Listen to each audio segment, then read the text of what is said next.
자, 코로나가 지금 시작된 지 1년이 거의 다 되어 가려고 합니다. 가장 큰 변화 중에 하나는 아이들이 원격 수업을 듣죠. 아이들이 이제 집에서 수업을 듣게 되니까 자기 관리가 잘 안 되는 것?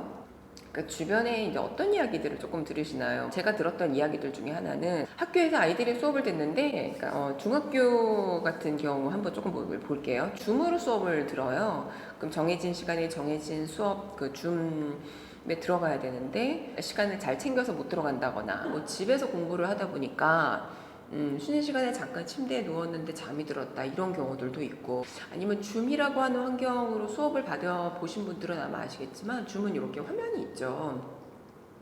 근데 애들이 수업을 할 때는 자유롭게 이야기도 할 수 있고 이렇게 스피커를 켜놓고 수업을 합니다. 근데 스피커가 이렇게 아웃이 되어 있는 경우가 있어요. 근데 이게 상호간의 인터랙션이 필요하니까 선생님들이 보통 카메라도 켜게 하고 스피커도 켜게 합니다.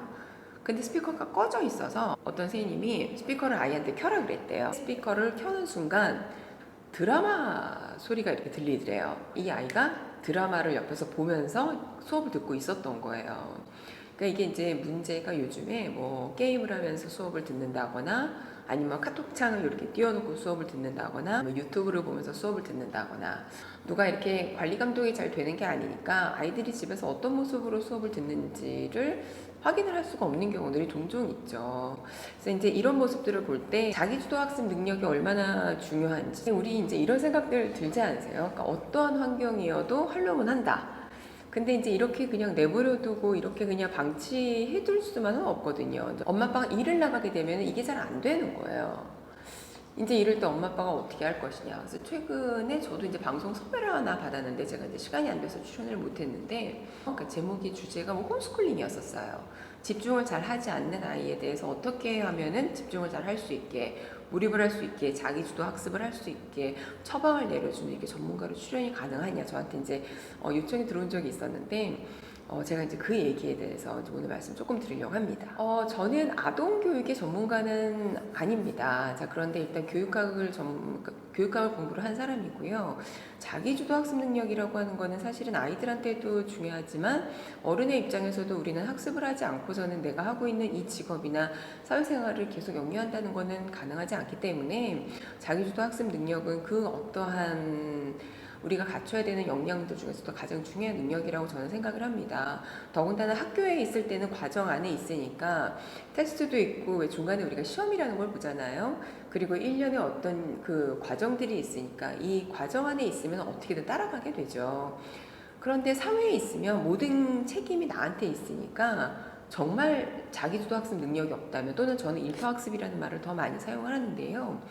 일터학습자가 되지 않으면 우리는 이 안에서 생존할 수가 없죠. 공부하는 습관이라고 하는 거는 어릴 때부터 잘 만들어져 있어야 되는데 그게 애한테 맡겨놔서 되는 걸까? 누군가는 그런 이야기를 해요. 명문대에 있는 많은 아이들이 부모가 만들어주는 스펙이다. 저는 그거를 나쁘다고 생각을 하지는 않아요. 왜? 모든 부모가 그렇게 하지도 않고요. 모든 부모가 그렇게 한다고 해서 아이들은 따라가지는 않습니다. 부모도 부모대로 할 수 있는 역할을 다 해야 되고요. 아이도 아이 나름대로 또 그만한 역량이 돼야지 저는 따라간다고 생각을 합니다. 그런데 일단 우선은 부모가 좋은 모습을 보여줬을 때 아이가 그걸 따라간다고 저는. 자, 제가 최근에 읽었던 책 중에 하나가 있는데 아비투스라고 하는 책이 있습니다. 내가 어떤 환경에서 태어났는지에 따라서 내가 그러니까 보고 자란 것들에 따라서 내가 정해진다는 건데요. 엄마 아빠의 모습을 보고 우리는 배우게 되자. 알게 모르게. 그러면 공부하는 습관이라고 하는 것도 아주 어렸을 때 애들 공부를 어떻게 처음 시작을 하셨을까요? 책을 읽는 것? 내가 책을 애들한테 같이 읽어주는 것? 집에 책이 이렇게 많이 있었던 것? 제가 예전에 아이들의 성적과 부모의 어떤 모습 하고의 그 상관관계에 대해서 영상을 올려드린 게 있는데, 집에 책이 많다. 애들의 성적과 관련이 있다고 제가 말씀을 드린 적이 있어요. 집에 책이 많다는 거는 엄마 아빠가 책을 읽을 가능성이 조금 더 높다라고 말씀을 드렸고, 이게 성적과 연관이 있다 그랬죠. 엄마가 첫 아이를 출산할 때 나이가 30이 넘었다. 자, 이건 엄마가 공부를 했거나 사회생활을 했을 가능성이 높다. 그렇기 때문에 아이가 성적이 높다. 뭐 이런 거 제가 말씀을 드린 적이 있었어요. 자, 그러면 엄마 아빠가 어떤 사람인지에 따라서 아이들의 성적이 긍정적인 영향, 부정적인 영향, 자, 연관이 있다 없다. 책을 읽는 있는 습관이라고 하는 것도요, 책을 전집을 사주고 거실에다가 서재처럼 이렇게 꾸며주는 집 저 많이 봤어요. 근데 야, 엄마 아빠가 책을 이렇게 사줬는데 애들이 책을 안 읽어. 이것과 엄마 아빠가 매일같이 책을 보는 모습을 애들한테 보여주는 것과 어떤 것이 아이들의 학습에 더욱 긍정적인 자극일지, 학습지 같은 거 우리가 이제 할 때가 있어요. 그럼 학습지 뭐 매주 월요일 몇 시에 수업을 한다. 그럴 때 숙제가 있죠. 그럼 선생님이 월화수목금토 일요일은 숙제를 안 내주세요. 하루에 2페이지씩 숙제를 한다 위에다가 날짜를 써주십니다. 그럼 이런 숙제들을 얼마나 규칙적으로 했었는지, 그럼 이게 하루에 몰아서 숙제를 한다, 아니면 규칙적으로 한다, 이러한 어떤 습관들을 어릴 때 부모님이 아이들에게 잘 심어준다. 자, 이런 게 다 자기주도 학습 능력에 포함이 되는 습관이 되는 것들이죠. 그리고 아이들이 시간에 잘 맞춰서 학교를 간다, 수업을 잘 듣는다, 이런 모습들도 엄마 아빠가 어떤 생활 패턴에서 시간 약속을 잘 지키는지, 시간 계산을 어떻게 하는지, 그리고 시간에 대해서 어떠한 관념을 가지고 있는지, 이러한 부부의 어떤 대화가 아이들에게 투영이 되는 겁니다. 자, 그런데 저는 제 친구 중에 이런 아이가 있었어요. 학교를 다닐 때였는데 9시에 수업이 시작을 하는데 9시 한 10분에 와요. 늦어요, 늘. 근데 매주 늦어요. 다음 주에는 내가 아침에 조찬 미팅이 있으니 저희 교수님 말씀에 9시에 수업을 하지 않고 30분 뒤로 미뤄서 9시 반에 수업을 하겠다 그러셨어요. 그런데 그 친구가요, 정확히 10분 뒤인 9시 40분에 학교를 옵니다. 제가 영국에 어학연수를 간 적이 있었는데 그때 룸메이트였던 친구가 하나 있었어요. 제가 어디 이제 약속이 있었는데 지금 나가야 돼요. 야, 우리 이제 지금 나가야 돼. 그런데 이 친구가 했던 말이 아니야. 조금 이따 나가도 돼. 아니, 지금 늦을 것 같은데 좀 늦어도 돼. 내 주변에 제가 이제 많은 선생님들하고 이제 이야기를 나누면서 학력 차이가 이러면서 좀 많이 발생을 할 것이다. 이거를 과연 누구의 문제로 돌려야 할 것인가. 일단 제일 중요한 거는요, 규칙적인 생활을 하는 게 가장 중요합니다. 일정한 시간에 일어나는 것.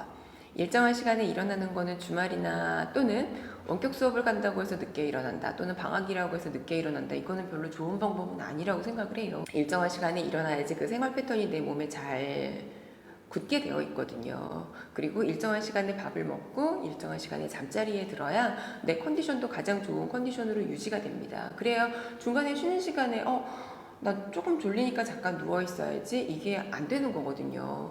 계속 바쁘게 지내다가 하루 시간이 있다, 그러면 하루는 여유 있게 좀 보내도 괜찮아요. 잠을 자는 거는 저는 별로 좋은 방법이라고 생각을 하지 않아요. 밤에 잠이 안 와서 또 규칙적인 생활을 하지 못하게 되더라고요. 그럼 다음날 리듬이 또 깨집니다. 또 하나는 어떤 게 있냐면, 방해하는 요인들을 조금 제거해 주는 것들도 방법이 됩니다. 내 공부에 방해되는 것들을 내 눈에서 조금 사라지게 하는, 만약에 아이가 공부방에서 공부를 한다, 그럼 공부방 환경을 한번 이렇게 좀 봐주시겠어요?